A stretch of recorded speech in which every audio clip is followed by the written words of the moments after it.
Hello everyone! For today's video ay magluluto nga po tayo ng kinamatisang porky na buto-buto. So syempre unang-una ay magpainit muna tayo ng mantika, magisa ng bawang at sibuyas. Una sibuyas muna kasi medyo matagal na maluto kayo sa bawang, no. So yan, gisahin nga lang yung sibuyas hanggang sa maluto. Wait lang natin ng ilang minuto.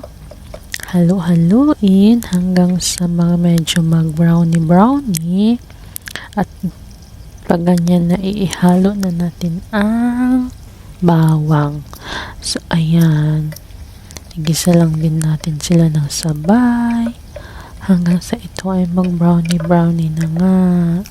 Hintayin lang natin, and then pag medyo brownie na at feeling natin luto na tong bawang at sibuyas, ihulog na natin yung porky natin na ilang piraso lang.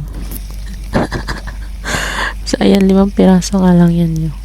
Kasi actually sa partner ko lang yan kasi diet naman ako kaya hindi ako kakain. Nasa work kasi siya, so para pagkadating niya kakain na lang.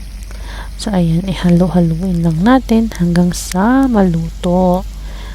At pag ganyan na nga brownie na, lagyan na natin ng pamintang durog at saka salty. Kayo na bahala kung anong lasa gusto niyo. So ayan, haluin lang natin. Super bango nito mga zay.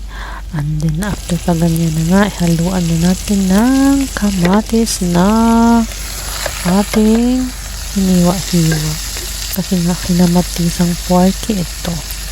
So gisahin lang ang porky at kamatis. So yung gisang-gisa dapat to, ha. Alam mo yung kamatis na parang madudurog na, oo, ganun dapat ang texture niya. Takpan nga lang yan at pag ganyan na, haluin nyo pa din, haluin kasi hindi pa yan okay kasi buo-buo pa yung kamatis. After nga yan, pag medyo okay na, lagyan nyo ng sili pampadagdag ng lasa.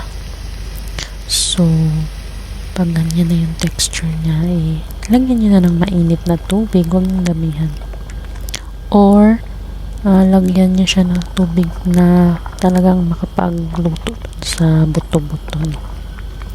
Huwag masyado kasi mawawala yung lasa. Dapat konti lang.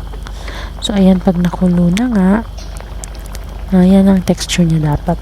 Ganyan na yung kulay niya at ganyan na yung parang ng sabaw. Ilagay nyo na ang patatas at saka yung parang tangkay ng pechay. Ayun na nga, hindi ko na na-videohan yung paghulog ko ng pechay talaga. Huwag nyo masyadong latain yung pechay, hindi masarap. So yan na yun, konting sabaw. Konti lang din naman yung karne ko, kaya konti lang. So that's it for today. Thank you for watching. Bye bye.